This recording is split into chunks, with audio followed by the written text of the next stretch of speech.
Okay, Virgo. The underlying energy here is the Queen of Swords. The Queen of Swords is a Gemini, Libra, Aquarius. However, the energies of this card speaks of someone that is very good at communicating. She cuts through the truth. She doesn't take bullshit, right? So the energy here is pretty much it's not standing your ground, but it's like you're getting to the point where your truth matters, and where truth is coming up to be very important for you. Now, with the Queen of Swords, truth is very important. She only speaks her truth. She doesn't know any other way, any other language other than the truth, than her truth, right? Or other people's truth.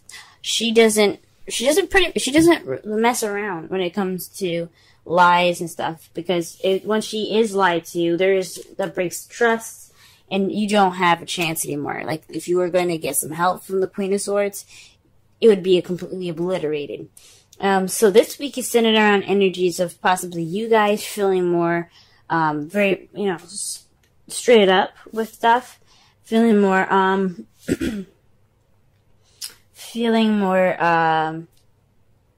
honesty oriented. Possibly this is a more logical and analytical week for you guys, because things are kind of, you're cutting away at the bullshit this week. This is what it's focusing on. This could be somebody that you're dealing with as an air sign as well. Someone that is, very logical than emotional. But it could very well be you guys, just wanting to get to the truth and only the truth. Now, the heart of the reading, we have the Queen of Swords. The Queen of Swords is someone that is loving, very nurturing, someone that's very intuitive and very in tune to their feelings. They're not very they express it, they feel it, so that's how they are. They express it through their feelings. Communicating it sometimes, that's what this Queen of Swords is all about. She's all about communicating and speaking her truth and saying things, whereas the Queen of Cups, she just acts and she just feels. She doesn't actually act. She just feels those things. She doesn't exactly communicate them. So one thing about the Queen of Cups to remember is that she is all about the feels. She's all about how she feels. She's all about what she is in tune to hearing, which is which is her emotions and her feelings and things. That's why she is very intuitive, and that's why she is a tarot card reader as well. This is the problem circumstance, and is crossed by the Three of Cups. Now, the Three of Cups is all about friendships, communities, support, a network of people. It's a group, right? So this is speaking of possibly, lack of support, maybe. You're not getting that emotional support at this time. The Queen of Cups could also be a male. This is somebody that, the queens that come up, I like to see it as you guys, male or female. I like to see the queens as you guys, as like, this is something internal, and the kings as external. But it is not always the case. A lot of times, the Queen of Cups could be someone that's a Pisces, Cancer, Scorpio that you're interacting with, and they're not providing enough support for you guys, or you guys are feeling like that partner, right? You guys, like I said before, this could be you guys being very much in touch with your feelings, and you guys are just dealing with a lack of support possibly right now. You're not really centered around friends. You're kind of possibly being swallowed up by a group. You're kind of hidden in the shadows. You're not getting that support, right? So that's going on right now. So you guys are not getting that emotional support at this time. The Queen of Cups is also someone that's very romantic as well. So perhaps there isn't any romantic stability. Well, not romantic stability, but there isn't any kind of romantic support as well. The advice given for you guys this week is the Empress. The Empress is the manifestation card. She's also the motherhood card, because she is the person that takes care. She's the caretaker. She's nurturing. She's very nurturing. She's very patient, like a parent, like a mother would be. I read this for I think it was Aries, but I'm not 100% sure. I read this for another sign, and I said it's time to have patience, as if you're patience with a mother, as if a mother would have patience. There's one thing very prominent about mothers, that they will, they will be patient with their kids, right? I'm not saying to actually be patient, like with with anybody else, but be patient with yourself if needed. However, with the rest of this reading, I honestly think this isn't talking about patience. This is talking about manifesting. This is talking about creating. It's starting to create. This is a time for you guys to create something, to manifest and begin something. Okay, she isn't about beginning. She's about, like I said before, giving birth to new ideas, to children, to etc. Right? She is the manifester, because she can just make anything she wants to exist happen. She just gives birth to anything, right? So this is telling me that this is your time to manifest, to give birth to new ideas, to give birth to to the support that you guys want, right? Since that is what you're lacking. But this is the time for you to manifest, so do so, right? This is your opportunity. Go ahead and do so. In the past, you guys had the Tower, so something unexpected came and radically changed your world. The Tower card is it's another universe intervention card, but it's kind of it's definitely not an empty thread here. It's kind of like an ultimatum given by the universe. If you don't do something that you need to do, then that you need to do, then we will help you. We'll help push you in a situation where you have to do the thing that you're supposed to do. It's like, this is the Saturn card. It's kind of like karma here. So Saturn is all about karma and doing what you need to do. He will put your butt in gear. He will make sure you do what you're supposed to do, or he'll help you towards your potential. Most of the time, some of the time, it's not in a nice way. Okay?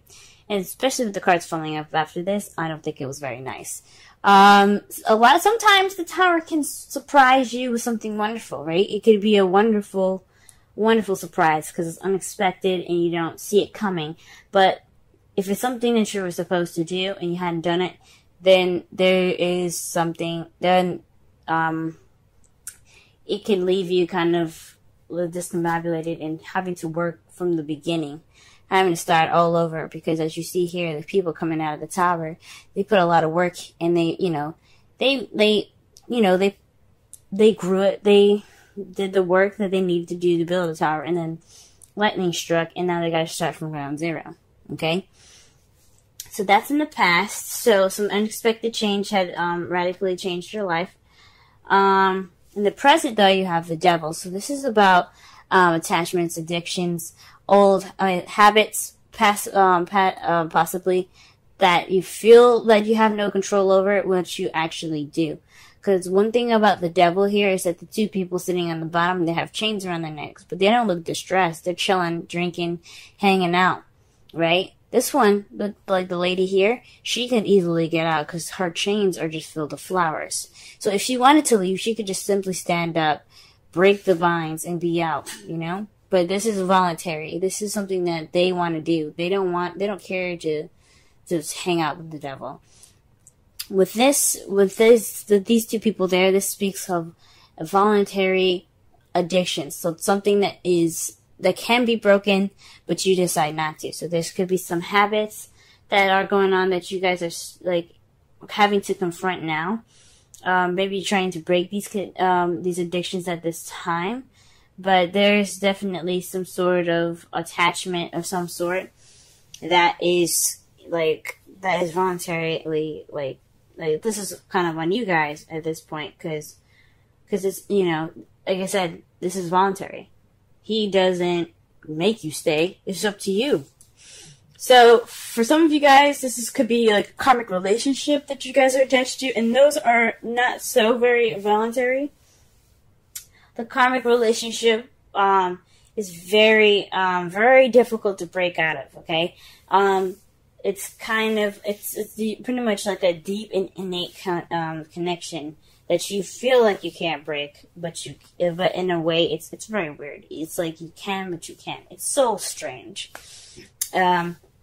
Some of you guys could be having a connection with someone that is lacking in support, but you have some sort of connection with this person. It could be a Pisces, Cancer, Scorpio, or an Gemini, Libra, Aquarius. There could be some sort of connection in that sense, or there could be some habits that you should be breaking at this time, or there's some habits that you kind of went back to, and they're not really helpful. When you have the devil come up in your present, that's just habits that you should let go of. They're not necessarily any habits that you should keep. But however, in your foreseeable future, you do have the devil. You do have death. Death is speaking of letting go of the past, like completely, letting it die out, okay? Letting it completely go, letting it just die. So that way you have a new beginning ahead.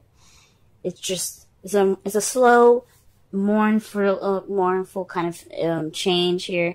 As you see, there's, it's sad, it's dark, it's kind of grim, but the process is purifying.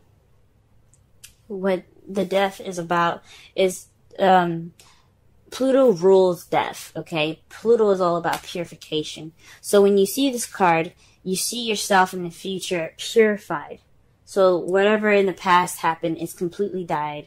It's coming. It's going away. It's in the past. You accept it for what it is, and you let it go. And you accept something new. You let the new come to you because you let the past go. If that makes sense. So there's a transitional change here. That is, like I said, it can be very slow.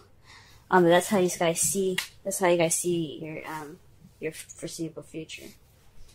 Okay. In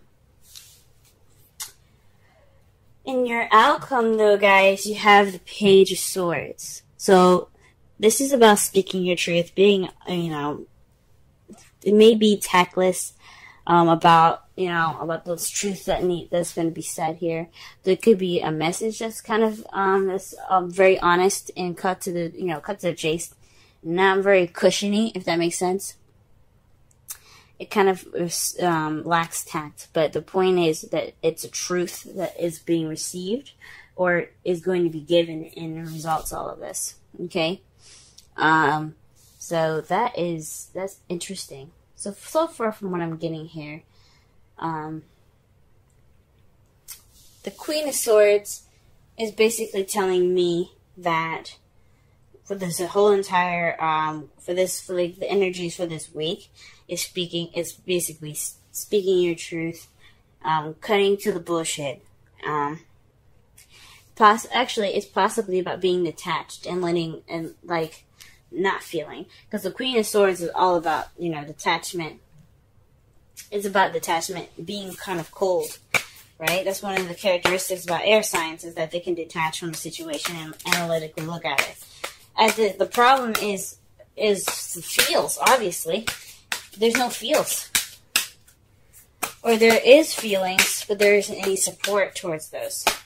And right now, it's about accepting and understanding.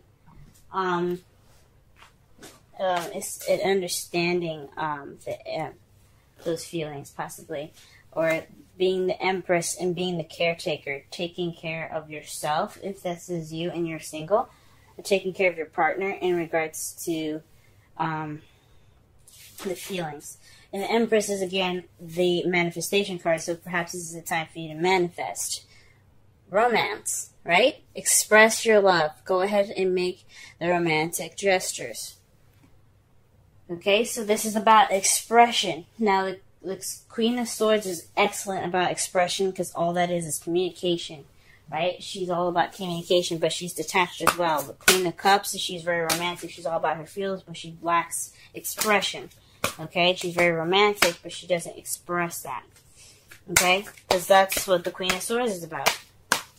So perhaps this is for you. This is a time for you not only to be a caretaker and for yourself, if needed, or for your partner, but this is also a time for you to manifest a romantic support between two people. I don't think this is a third-party relationship at all, because I don't see anything else. I don't see any other card other than the Three of Cups. I don't see this as a third-party relationship. Some of you guys could be dealing with a third-party relationship with the Queen of Cups. I don't think so, okay? Especially not with the cards coming up here. For your Wisdom Oracle card, you have Serendipity, and this is just speaking about luck being on your side right now, guys. This is a time for you definitely to manifest a romantic support network for yourself, or for you and your lover or your partner, because luck is on your side. This is a change of. It's like the Wheel of Fortune. You know, the Wheel of Fortune is about change of luck, and things like that. So with Serendipity, this is saying luck is on your side. You can do whatever you want to do because luck is on your side. Okay, pretty simple, pretty straightforward. So sum up this whole reading, guys. Express your love. Express how you feel. Don't let those things bottle up inside. Create that network of support for yourself and for your love if you guys have a partner. Okay? Work on those bad habits so that way you can transition to a more stable, not so more stable, but to a more transitioning and healthy new beginning. Because after death, there's only can be something new.